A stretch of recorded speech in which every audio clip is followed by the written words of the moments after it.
Live from WBFF in Baltimore, this is Fox 45 Morning News.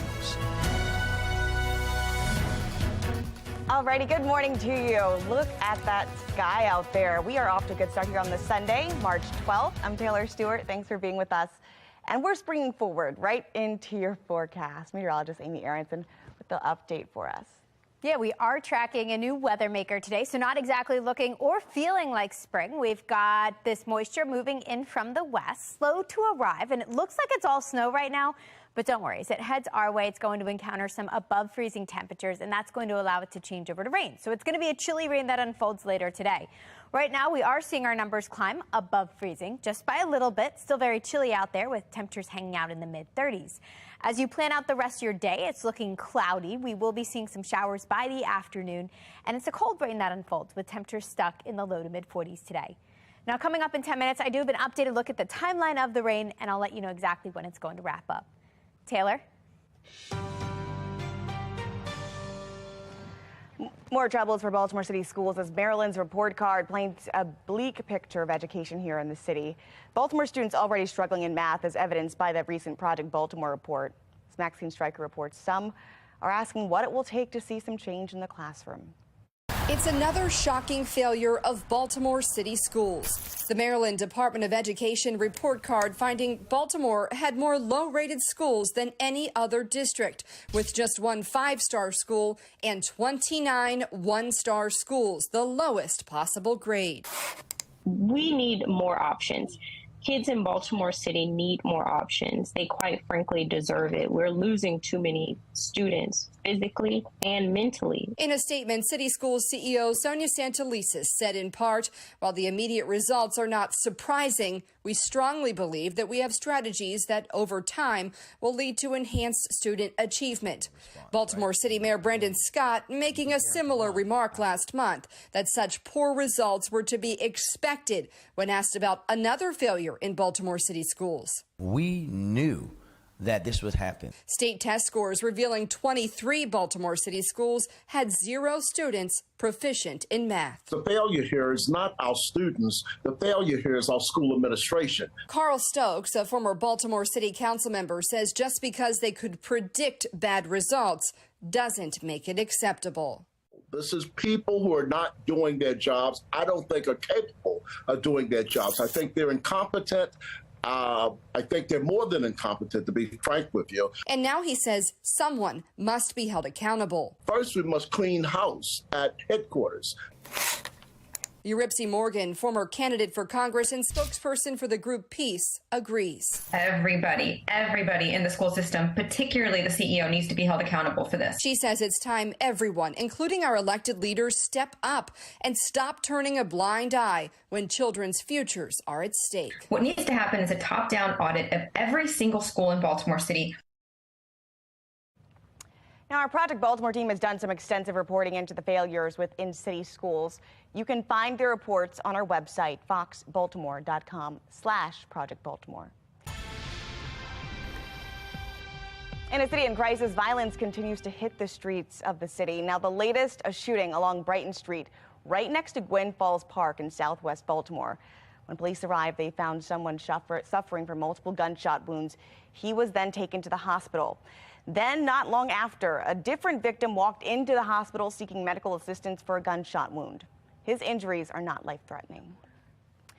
Violence remains a top priority at City Hall and Baltimore police, as well as a former cop who's coming forward to offer his own solutions. Fox 45's Jeff Abel spoke to a former police commissioner, Dale D'Souza, who has been on both sides of this crime crisis as an inmate and an officer.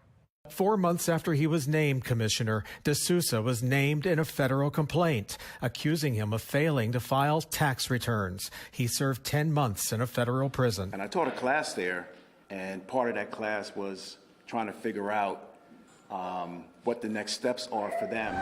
He's one of a handful of people with an inside-out view of the justice system. And in Baltimore, the city is struggling with the crime war, he says, because city police department remains hundreds of officers short. When you're that short of officers, what does that mean? It means that other officers are working double shifts. It's not healthy. You know, they're experiencing sleep deprivation. I've heard it. They're telling me that. And you make bad decisions and you're not as sharp.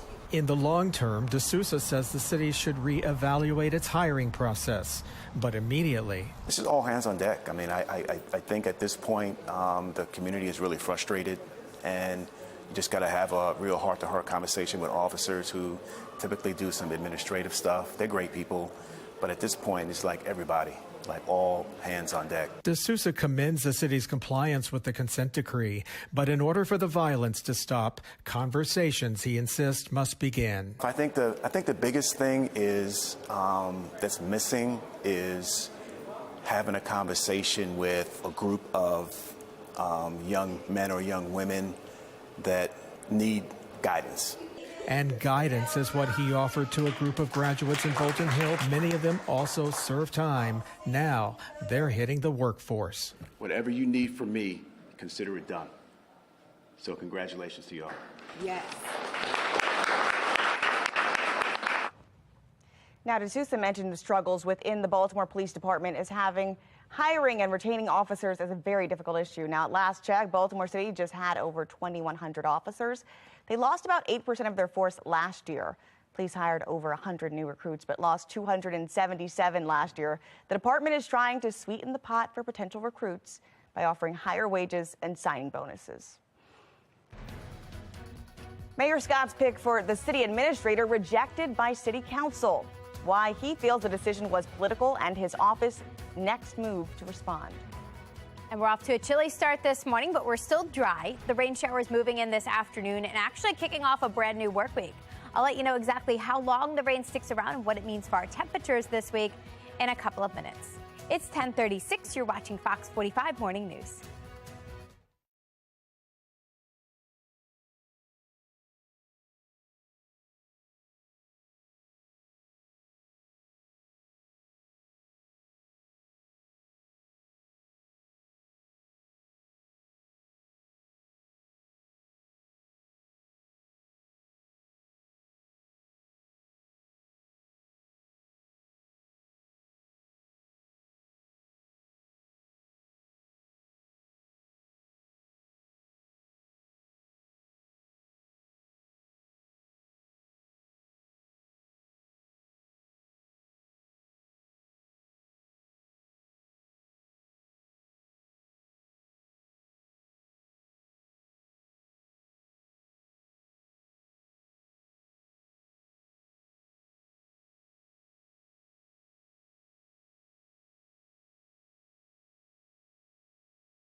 All right, Roy McGrath, former chief of staff under Governor Larry Hogan, is set to begin his federal fraud trial tomorrow. Now, the former governor is expected to be called as a witness.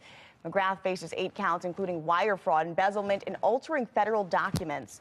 Governor Hogan has denied knowing anything about McGrath's alleged crimes. Tomorrow, Mayor Brandon Scott is set to nominate Faith Leach for city administrator once again. Now, this comes after she was rejected by the city council during an intense meeting on Thursday night. Mayor Scott voicing his frustration on Friday amid what he feels is a political attack.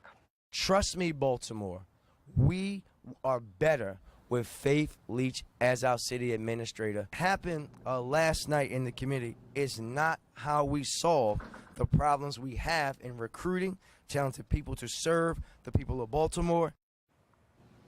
Now, the mayor is saying he's working with City Council President Nick Mosby to ensure Leach's confirmation. But others on the city council are not going to budge. Those who voted against Leach say she's left them in the dark about decisions in the past. Odette Ramos and James Torrance were the only council members who voted to confirm Leach. We have failed our constitutional duty to the citizens in the charter of this city. I am off and I'm tired. And I'm being frank, colleagues. While I may respect you in the sense of this chamber, you have violated the trust of this chamber and the people of Baltimore. Torrance and Ramos says the vote is not valid because Councilman Eric Costello participated and voted virtually. Now, the nomination is not the only issue dividing City Hall. Just this past Thursday, City Council rejected a hearing on the mayor's Clean Corpse program. It would give $15 million to nonprofits cleaning up Baltimore. But some critics say it overlaps with other efforts. Why in the world would, the administration give $15 million towards privatization of community groups to perform these functions and to hire people when that's exactly what we're trying to do? Members of the city council are also pushing back on a deal between Mayor Scott and BGE over the city's conduit system. The mayor's accused of not following proper protocol when approving that deal because 2 members of the Board of Estimates chose to boycott that vote. It's a huge win for the city. It's a bad deal for the city. There is no question on the legality on this solicitor's side. This is a done deal. We're acting on the deal. It's done. The way that this entire situation has been handled is nothing more than a power grab and move that suits the interests of private industry. What we're missing here is a judge. I think we've reached the point where it's clear that we just have to agree to disagree. So what does that mean for you? Well, if you're a BGE customer, your monthly bill will go up at an average of $10 for the next 3 years. Jimmy's Famous Seafood has been a Baltimore staple for 50 years now. How another group's crabby billboards are pushing the iconic restaurant to fight back. Coming up, rescue efforts underway in California after major flooding there. How emergency crews were able to stay prepared before the storm. You're watching Fox 45 Morning News, all local, all morning.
Jimmy's Seafood has a long legacy in Baltimore, but there's a little extra beef on the menu as a billboard battle is erupting on Baltimore's roadways.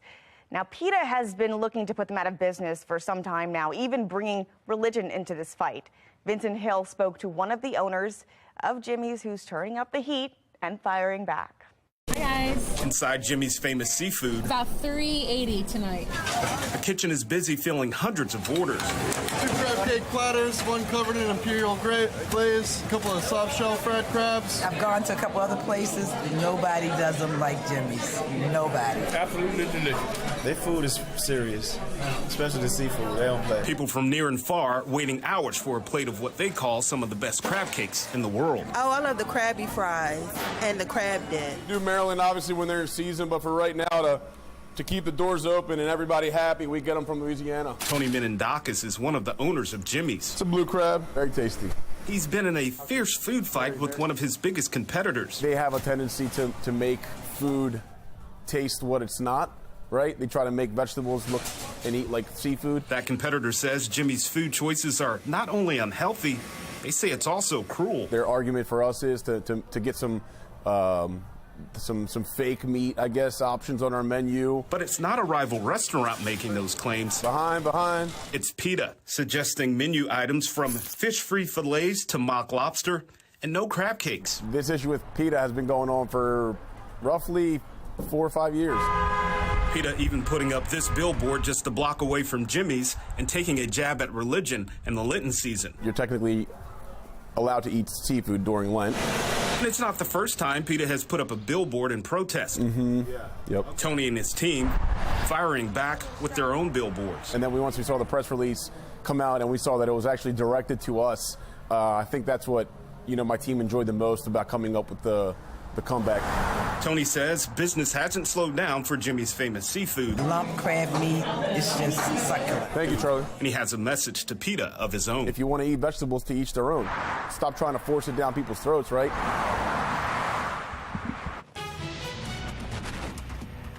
Now, the extensive flooding continues in California, where emergency crews are having to rescue this person you see stuck in water. Now, the evacuation orders are still in place for nearly 10,000 people and more than 25 million Californians under flood alerts. Thankfully, this man appears to be okay, but the California National Guard has helped with more than 50 rescue efforts this week alone. And the necessity of these kind of rescues is forcing California emergency responders to make sure they're ready with the proper training before they venture out into dangerous floodwaters. Luna Sadek from our Sinclair sister station in Fresno takes us through their efforts. Is Joe going to swim? Joe's going to swim, or you got someone else? A CAL FIRE Swiftwater rescue team on the water, training for what they expect to be a busy next few days for rescues. It's been a challenging week, been very cold. We were up in the North Fork of the Feather earlier in the week. It was 39 degrees and sleeted on us and snowed on us. This 16-member team has been running exercises in Butte County, preparing to be mobilized anywhere in the state. Right now, they say they're less concerned with major flooding in the North State and Valley and more focused on localized flooding. And we're just inching our way up through current. I think we're expecting to maybe have some issues in places that we normally don't have them because of the massive snowpack at very low elevation. This year's different than all the other years in a long time. With the snowpack and now this warm rain on it, it most certainly is going to provide some challenges. A lot of the equipment they're using for rescue efforts come from a CAL FIRE grant. They say the goal is to pay back other communities that came out to help during the fire. We are set up to be self-sufficient for 3 days, so we bring all of our own food, water, fuel, shelter, and logistical support and all of our operational capabilities so that we can deploy and start rescuing people and helping a community that's having a disaster unfold within it. Over the next few days, they say they expect to see most of their rescues come from drivers who get stuck in flooded roadways and are advising drivers to pay close attention to road closures in their area. Well, crazy scenes in California, but it's been a roller coaster of weather throughout the country this past few months. Now, let's take a look at what's happening here in Baltimore. Meteorologist Amy Aronson not on the same page with them at all. Yeah, exactly. Things have been pretty quiet here, although today is going to be far from pretty. The one good piece of news is that our sunset gets later. So thanks to daylight saving time, which kicked off earlier this morning, we pushed sunset back to 7:10 p.m. By April 1st, we're at 7:30. By May 1st, we're at 8 o'clock. And by June 1st, nice and late, coming in right before 8:30 p.m. Of course, the sun has been up for a while now, courtesy of that time change, but we are looking at more clouds than sun. Not a lot of sunshine out there today, and that's all as we wait on our next weather maker. It's overcast and it's chilly, mid-30s to begin. I am tracking a chilly rainfall as we get into the afternoon today, and that's going to be followed up with more rain tomorrow. Now, the chilly temperatures won't last all week. We're briefly going to warm back up by week's end. But right now, while we wait on the rain, it is chilly out there. Temperatures are just above freezing, though, so all that blue stuff you're seeing developing in western parts of Maryland, that will transition over to a chilly rain for us. Yes, we could see somewhat flakes mix in if you're north of Baltimore, but I think for most, it's just going to be a pure chilly rain. And future scan shows all the green moving in over the next couple of hours by midday, and then on and off showers this afternoon and this evening. We get a whole slug of rain coming through overnight tonight, and that's going to linger through tomorrow. So tomorrow's morning drive looks a little messy. Be prepared for wet roadways. We have that rain actually ongoing much of your Monday. So at any point, you're going to need the umbrella, the rain jacket, the rain gear. This rain doesn't actually clear out of here till late Monday night. After that, we'll start to dry out, but Tuesday's still going to remain cool behind that weather maker. Here's a quick look at how much rainfall we're expecting. It's not a lot over the next 2 days. Looks like amounts will be pretty light, with most locations coming in with just under a half an inch. So we are expecting a few showers by midday. They become more numerous later this afternoon and this evening. Temperatures will be chilly, so it's a cold rain that unfolds, with temperatures stuck in the low to mid 40s today. Tonight's when most of the rain comes through. At that point, temperatures will stay cool but above freezing, so it should all stay rain. We have low 40s and upper 30s all the way through night's end. Rain will stick around through Monday with temperatures in the upper 40s. We're still in the chilly mid-40s through Tuesday, but after that, a brief little warm-up comes our way starting midweek. We're back in the low 50s. Upper 50s will follow on Thursday. Mid-60s briefly on Friday. That looks really, really nice, but then more scattered showers will show up for the weekend with temperatures back in the mid-50s. I'll let you know what to expect for the rest of next weekend in your full 10-day forecast in just a couple of minutes. Taylor? All right, trending right now, the Maryland Auto Show back in action in Baltimore this weekend. It is day 3 now. Day 2 brought some huge crowds to the convention center with people checking out some of the hottest rides on the market. Now, if you're looking for a more hands-on experience, test drives are also available. Organizers and vendors say the show is just a perfect opportunity for exposure. The supply chain challenges and coming out of the pandemic, you'll see more cars here than you have seen in a long time in dealerships. So it's another great opportunity to come down and kind of see what's available. Talking to people here, 9 out of 10 have no idea what a ceramic coating or protection film do. So it's extremely encouraging to be in at the ground level and being able to educate folks. Now, there's still time to check out all the Maryland Auto Show has to offer. It wraps up today from 10 to 6 o'clock. Also trending, there is more happening this weekend with Baltimore Public Schools. They held a teacher fair at Waverly Elementary and Middle School. It brought in hundreds of potential educators who had the chance to speak to school principals, fellow teachers. Organizers are hoping to streamline the application process. If you missed yesterday's event, there will be more coming up in April and May. Stay up to date on those times at FOX45.com. All right, take a look at this. The St. Patrick's Day celebration is kicking off in Chicago. Although the holiday isn't for another 5 days, the Chicago River gets a makeover with its traditional green dye. Yesterday was the Windy City's annual St. Patrick's Day parade, and dyeing this river just dates back to 1962. The color usually lasts about 24 hours. Here in Baltimore, there will be plenty of several St. Patrick's Day events here around the region. Throughout this week, a full list will be available at foxbaltimore.com/newslinks. We may be springing forward, but some winter weather is on the way. Meteorologist Amy Aronson letting us know where and how your work week will shape up in our 10-day forecast.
10:56 on this Sunday morning. Doesn't look that bad right now, and I don't think it's going to be a complete washout today, but eventually things will be unfortunately going downhill as showers move into the area.